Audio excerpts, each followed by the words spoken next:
Welcome to the Explainer. You ever wonder what makes a professional qualification more than just a piece of paper? Well, today, we're pulling back the curtain on the hidden guardians of quality, the people who make sure that the skills we all depend on, from paramedics to pilots, are absolutely the real deal. So let's just dive right in. Think about it. When you see a certificate hanging on a wall, how do you actually know it represents real skill and fair judgment? What's stopping it from just being a fancy piece of paper anyone can get? That's really the core question we're digging into today. Okay, so imagine a kind of assessment Wild West. You've got two people, they submit the exact same work, one gets a pass, the other fails.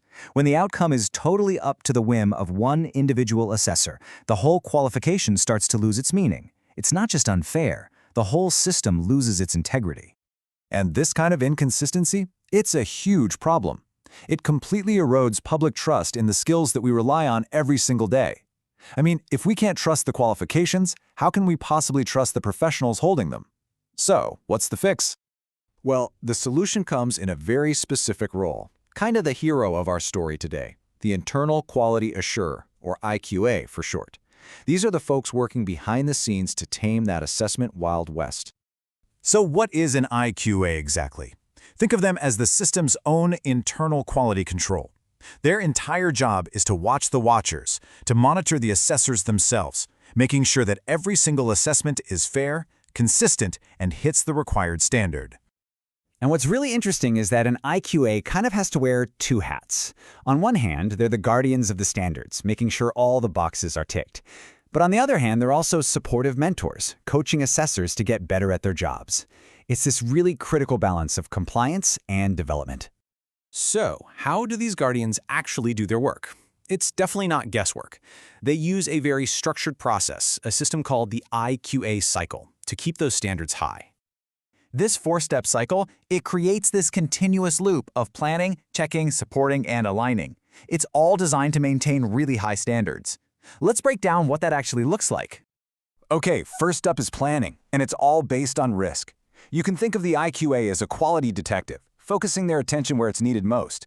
A brand new assessor, they're probably high risk, so they'll get more frequent check-ins. A seasoned pro, lower risk. It's all about being smart and efficient. Next up is sampling. Now, an IQA can't possibly check every single assessment. There just isn't time. So instead, they review a representative slice of an assessor's work. This gives them a really good picture of whether their judgments are accurate and fair across the board. And this just perfectly illustrates the feedback stage.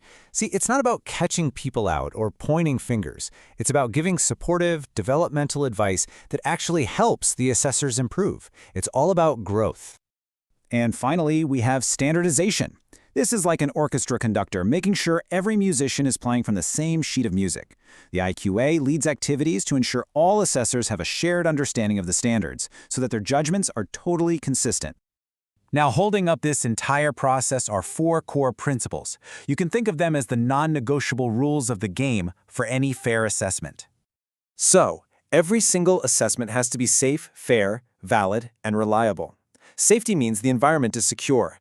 Fairness means everyone gets an equal shot. Validity means you're actually testing the right skills. And reliability means the results are consistent, no matter who is assessing. If just one of these pillars is weak, the whole qualification's integrity is at risk. Look, I know this might all seem a bit technical, a bit behind the scenes, but the work these IQAs do has a direct and pretty serious impact on our daily lives and our safety. Because at the end of the day, the IQA's work is all about sustaining our confidence. It's this tough, robust quality assurance that lets us trust that the professionals we interact with actually have the skills they say they do. I mean, just think about it for a second. We trust paramedics with our lives, electricians with our homes, pilots with our safety when we fly. That trust isn't just blind faith. It's built on a solid foundation of their qualifications. And that foundation is held up by the unseen but absolutely vital work of IQAs. It really makes you think, doesn't it?